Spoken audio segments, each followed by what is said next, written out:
After the third atomic war, when the Earth was a mass of red radioactive dust, a handful of men and women went deep underground in the struggle for survival.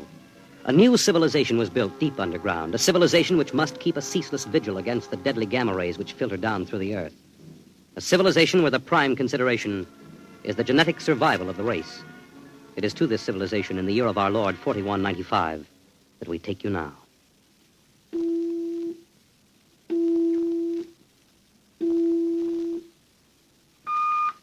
Professor Lois Burton? Yes. I have a call from the Director of Emotional Stability for the Third Oblong. Go ahead, sir. Hello, darling. Hello, dear. How is the Director of Emotional Stability? My, how impressive that sounds. Don't joke, dear. You never know who may be listening. Sorry. How are you? You sound tired. Well, we've had some bad cases. Mostly frantic mothers who insist on imparting their feelings to children. I suspect it's chromosomes affected by gamma ray leakage from the surface, but the head of the psychotechnic division says they're glandular cases. But that isn't why I called. I have good news. What is it?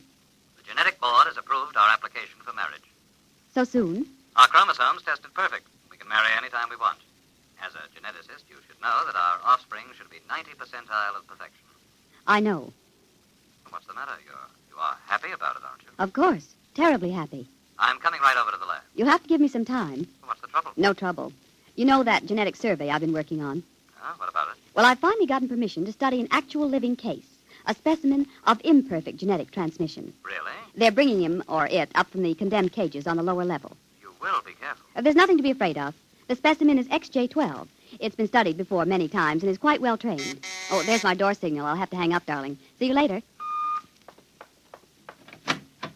Yes? Professor Burton? Yes. I'm from the Phylogenic Institute. Oh, you brought my specimen? May I come in? By all means.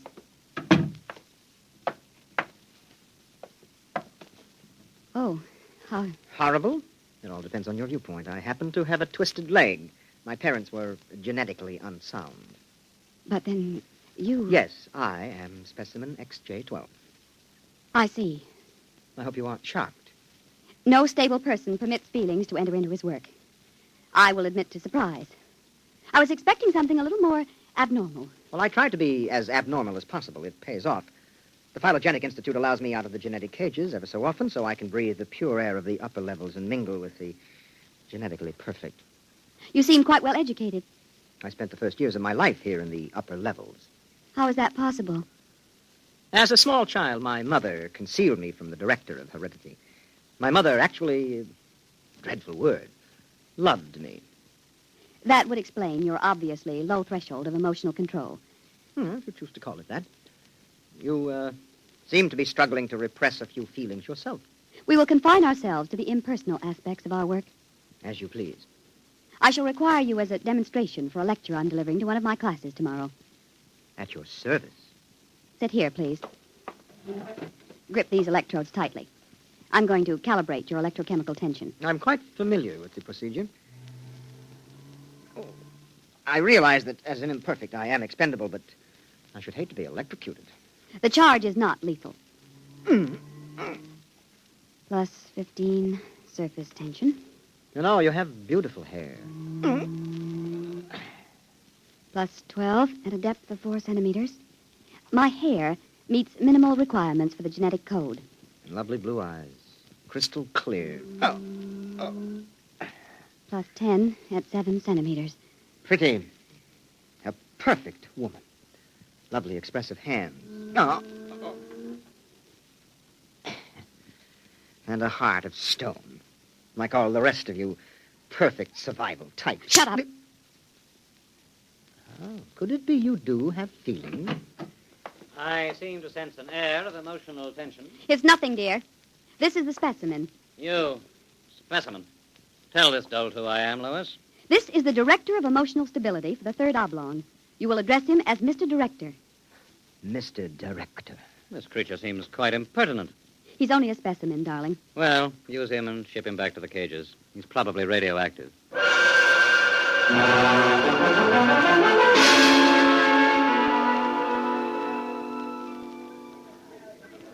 Attention, attention. The next demonstration will be conducted by Professor Lois Burton of the Institute of Genetics. Her topic the probability of radioactive damage in the chromosome heredity of imperfect non-survival types. Professor Burton. As you know, most imperfects are destroyed at birth. However, those who, for one reason or another, manage to survive are segregated in cages on a lower level for study purposes. The specimen we have today has been trained to tell in his own words about the factors in his upbringing. You will have to forgive his immature emotional control factor. He is, as you can see, quite different. Specimen XJ12, you will proceed, please. Thank you. My mother was a psychotechnician in the Fifth Oblong. My father was an historian specializing in the records of pre-atomic surface culture. In the earthquake of 2170, apparently some hard radiation filtered down through the tunnels and penetrated the Fifth Oblong. The effect on my hereditary factors is quite apparent in this twisted leg. My father taught me in the last days before he was executed that every human personality is born with certain inalienable natural rights. The rights to have feelings, the right to mature, and above all, the right to be different from every other living organism. Because it cannot be otherwise, I submit to you, distinguished students, that the attempt by this society to abridge these rights is a violation of nature. I submit that the imperfects, the mutants, those who are different, have as much right to exist and be free as you. And I say, break open the cages. Stop him! Give us back the right to be individuals. Stop him! Ah! Perhaps that will teach you. Professor Burton, take this specimen back to your laboratory and confine him.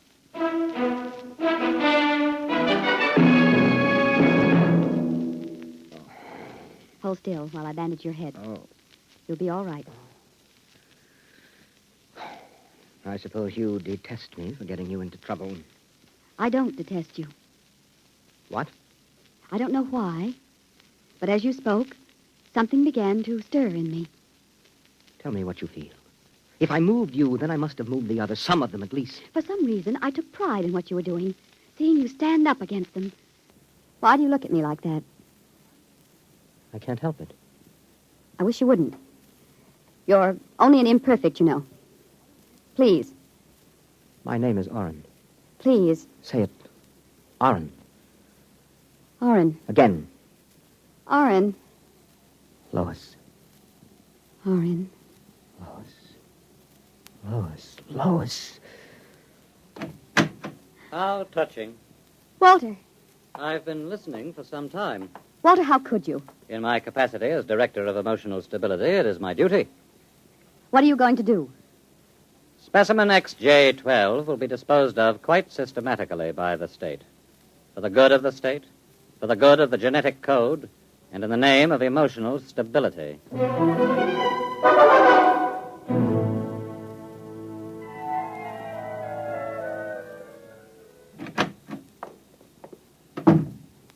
Walter, I have to talk to you. Go right ahead. Walter, you mustn't destroy him. The specimen? Why not? He's emotionally unstable. You have to expect irrational behavior. Aren't you forgetting something, my dear? That you were responding in much the same manner? Or had you forgotten? You see, I'm having him liquidated for your sake. He has an upsetting effect on you. Then send him back to the cages. But don't kill him. You speak of destroying an inferior creature as if it was something unethical. Walter, please, for my sake. I understand that you have entered a plea for postponement of marriage at the Records Bureau. Yes. I was too upset to go through with it. It came as a great disappointment to me. I'm sorry. I was hoping that, linked to a stable personality such as mine, you might settle down. If you were married to me, I might even be persuaded to send him back to the cages instead of having him destroyed. Think it over. If I refuse? The choice is yours. Well, my dear? Perhaps you're right. I am. I suppose I ought to be rational about this. After all, he's an imperfect. I'm glad you've come to your senses. When can we be married? Tomorrow, if you like. The sooner the better. Let me talk to the custodian, please.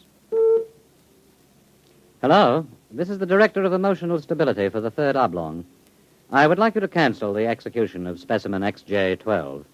Turn him over to be remanded permanently to the genetic cages.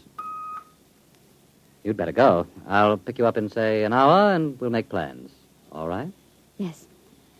Yes, of course.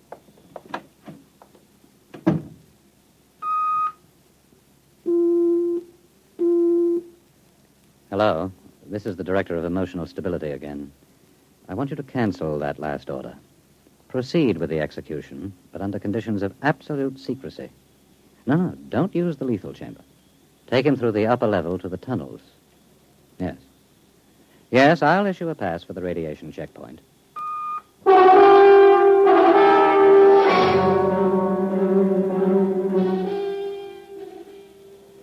Into the elevator. Very well. Why are we going toward the surface? The cages are on the lower levels. Radiation check. I've never done that before. New procedure.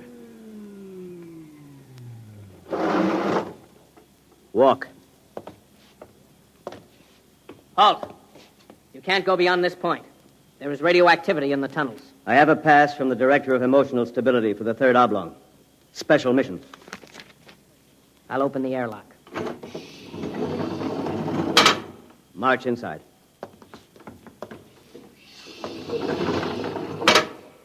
Turn around. So this is how they get rid of the imperfects. Now, before you dispose of me... Yes? This! Help! Security! Security! What is it? What's happened? The prisoner struck me. He escaped into the tunnels.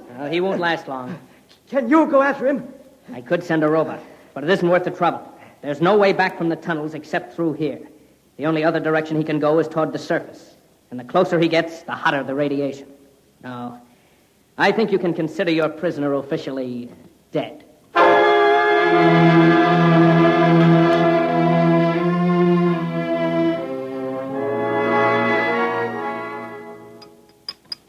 More wine? No, thank you, Walter. You look very beautiful, my dear. Very beautiful. Thank you. The wedding will be a small affair. The Director of Endocrine Control, the Chief of the Security Guard... Walter, Yes? was he returned to the cages? Oh, now, why must you spoil it? Was he, Walter? Well, as a matter of fact, there was a little difficulty. Difficulty? Yes, you see, XJ-12 escaped. How? Where? He struck a guard and ran off into the tunnels. The tunnels. But that's sure death. He's free to return any time he chooses. Now, don't become upset, darling. You planned it, didn't you, Walter? Stability, darling, stability. Stability, stability. Here's what I think of stability.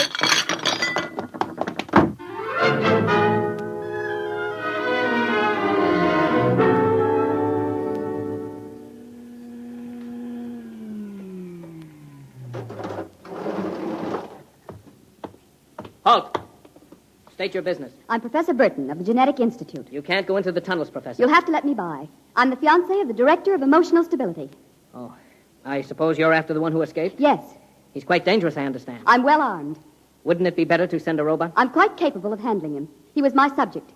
All right, miss. It's your risk.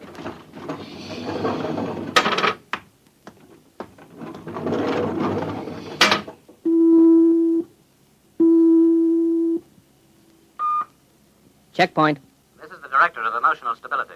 Yes, sir. If Professor Burton tries to pass the checkpoint, I want her taken into custody. Professor Burton just passed her. She You said that... idiot! But, sir, she said that I she don't had... care what she said. Stop her. Send robots after her. Get her back. Yes, sir. At once, sir. Robot control. Checkpoint to robot control. Order out all televocal robots into the tunnels. Have them bring back any humans. This is a first priority order.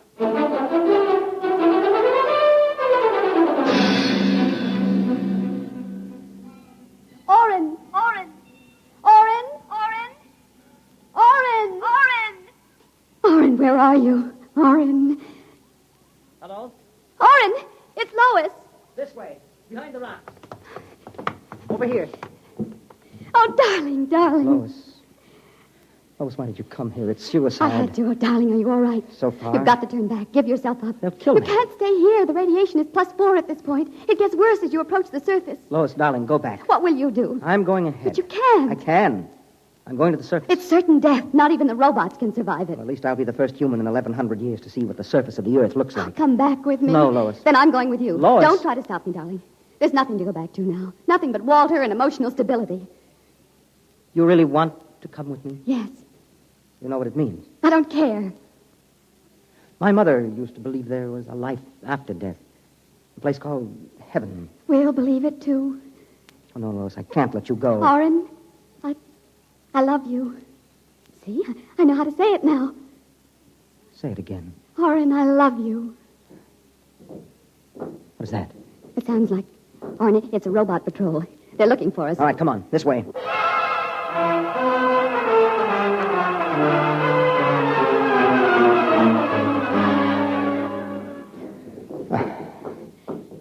Oren, wait. It can't be much farther, darling. The robots. They're coming. I can see their lights now. Listen, they've stopped. The lights are swinging round. Oren, they see us. Come on. Look, Lois, look ahead. You can see the lights reflecting from something. It looks like a lead door. Come on through. There must be some way to close it. Oh, yes, here. Let me help.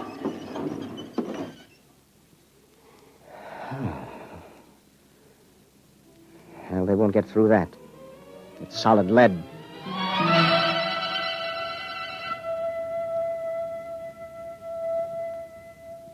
Oren, I feel so strange. Where are we? I don't know. Look, up there. A huge round light. Lois. Yes, Oren. Lois, that's Luna, the moon. We're on the surface. How strange and red everything looks. How it glows. It's the radioactivity. Quiet and peaceful. And deadly. Oh, hush, darling, hush. Sit here and rest a while. Put your arm around me. Oren, I'm afraid. Oren, we're going to die. Don't think about that. Just think about us. Alone. The first humans to stand on the surface of Earth in 1,100 years. That door must have been placed there by the last handful of survivors who went underground after the atomic wars. And those other lights, the small ones, they must be stars. Oren, I'm so tired. Go to sleep, darling. Put your head on my shoulder and sleep. Hold me, Oren. Hold me very close.